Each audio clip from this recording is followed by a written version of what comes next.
Oke, baik. Jadi saat ini kami kelompok 3 akan membahas topik project based learning yang sudah kami angkat. Di sini dengan judul yang sudah kami pilih adalah pengelolaan keuangan pribadi dengan sistem pendukung keputusan. Nah, namun sebelum itu kami kelompok 3 akan memperkenalkan nama kami terlebih dahulu. Perkenalkan, nama saya Evert Paul Mangimbelat dengan NIM 2202430. Perkenalkan, nama saya Febrita Bungkais dengan NIM 2202442. Perkenalkan, nama saya Jessica Dina Tabar dengan NIM 22024044.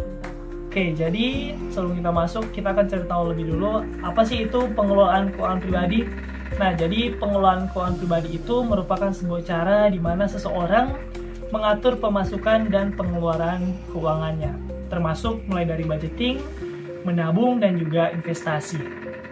Nah, betul sekali. Tapi faktanya masih banyak orang yang kesulitan untuk mengatur keuangan karena tidak tahu prioritas untuk mengatur keuangan. Nah, makanya sistem pendukung keputusan atau SPK bisa membantu kita untuk membuat keputusan yang lebih baik.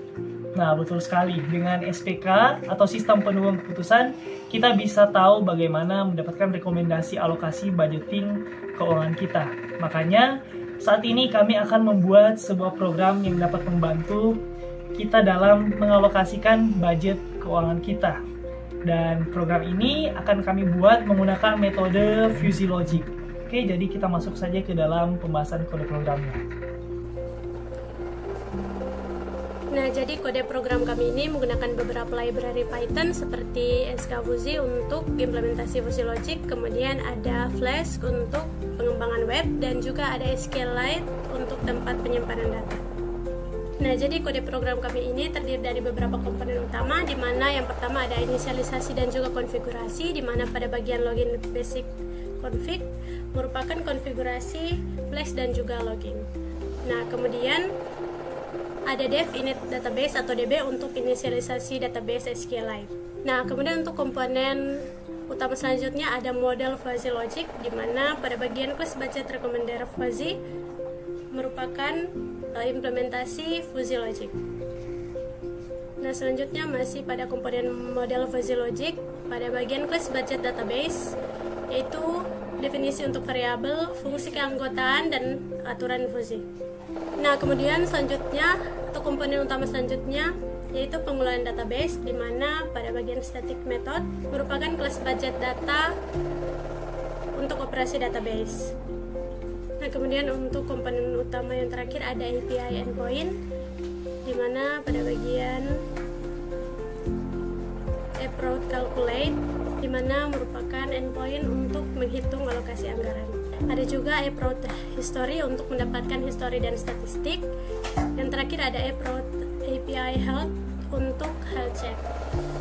Nah, selanjutnya kita masuk pada running program. Oke, baiklah, jadi saat ini kita masuk ke bagian tahap running program. Nah, jadi sekilas saja teman-teman, ini merupakan tampilan awal saat kita menjalankan programnya. Oke, saya jelaskan sedikit. Di samping kiri ini kita memiliki bagian untuk input data keuangan, di mana sudah ada pendapatan bulanan, kemudian pilihan gaya hidup yang di sini ada isinya hemat, seimbang, dan juga boros. Kemudian ada toleransi resiko, kemudian ada tujuan keuangan serta tahap kehidupan, di mana kita bisa memilih kategori mana tahap kehidupan kita.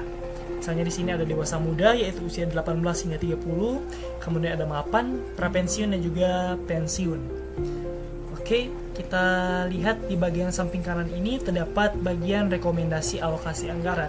Nah, di sini nantinya akan ditampilkan chart atau grafis untuk alokasi budgetingnya di sini. Kemudian di bagian bawahnya terdapat riwayat rekomendasi. Nah, teman-teman, ini merupakan bagian untuk menampilkan histori yang sudah pernah kita lakukan sebelumnya untuk menguji budgeting atau pendapatan kita di sini. Oke, kita mulai saja ke dalam tahap pengujiannya. Di sini saya akan membuat pendapatan bulanan misalnya 3 juta. Oke. Kemudian pilihan gaya hidupnya di sini saya akan langsung saja ke bagian boros. Kemudian toleransi resiko di sini kita buat sedang. Kemudian tujuannya untuk jangka pendek. Kemudian tahap kehidupan di sini saya akan memilih dewasa muda. Oke.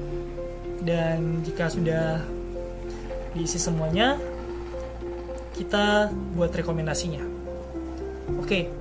Di sini teman-teman bisa perhatikan bahwa alokasi anggaran di sini untuk hiburan di sini persentasenya sebesar 26,1%, kebutuhan pokok 39,5%, baru yang lain ada 11,9% dan tabungan dan investasi sebesar 22,6%. Nah, jika teman-teman perhatikan di sini terdapat sebuah ringkasan rekomendasi, yaitu berdasarkan pendapatan 3 juta, gaya hidup boros dengan toleransi resiko sebesar 5/10 dan tujuan keuangan jangka pendek dan tahap kehidupan dewasa muda, kita dapat menikmati hiburan sebesar 26,1%, namun tetap memperhatikan kebutuhan pokok. Jadi untuk pilihan gaya hidup boros, ini alokasi anggarannya. Oke. Dan sekarang saya akan mencoba membuatnya tetap menggunakan pendapatan bulanan sebesar 3 juta. Namun kali ini saya akan membuat gaya hidupnya hemat, dan juga untuk tujuannya di sini kita akan membuat untuk jangka panjang, misalnya untuk pensiun. Nah, sini kita akan mengubah toleransi resikonya. Mungkin saya naikkan sedikit ya. Kemudian tahap kehidupan kita tetap sama, yaitu dewasa muda usia 18 sampai 30 tahun. Oke, jadi kita buat rekomendasinya. Oke. Di sini bisa kita perhatikan ya teman-teman, bahwa hiburan di sini sebesar 20,6%, kebutuhan pokok 41,7%, lain-lain 10,6%, dan tabungan dan investasi 27,1%.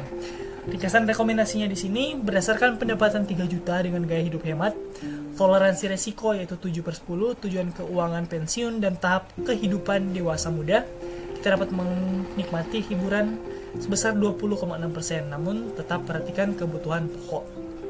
Nah, kita bandingkan saja teman-teman pada bagian riwayat rekomendasi. Bisa kita lihat di sini, teman-teman, untuk bagian gaya hidup hemat dan juga boros, ada perubahan yang sangat signifikan di sini. Untuk gaya hidup boros di sini tabungannya sebesar 22,6%, dan juga untuk hiburan sebesar 26,1%. Ini sangat berbeda jauh dengan gaya hidup hemat, yang dimana jika kita memilih gaya hidup hemat, maka alokasi budgeting yang kita dapatkan yaitu sebesar 27,1%. Dibandingkan dengan gaya hidup boros, tabungannya hanya 22,6%. Begitu juga dengan bagian hiburan. Jika kita berada di gaya hidup boros, hiburan dialokasikan di sini sebesar 26,1%. Sedangkan hemat, karena kita bertujuan untuk hemat, maka hiburannya dikurangi 6% di sini. Maka kita mendapatkan untuk gaya hidup hemat hanya mendapatkan budgeting hiburan sebesar 20,6%. Oke. Jadi itulah bagian tahap running program dan uji coba programnya. Menurut saya, terima kasih. VusiLogic efektif untuk sistem pendukung keputusan pengolahan keuangan pribadi karena mampu menangani ketidakpastian dan memberi rekomendasi anggaran berdasarkan faktor individu. Sistem ini menyimpan riwayat alokasi dan membantu pengguna memantau perubahan keuangan. Namun, keputusan akhir tetap perlu disesuaikan dengan kondisi masing-masing. Sekian dari kami, kelompok 3. Terima kasih.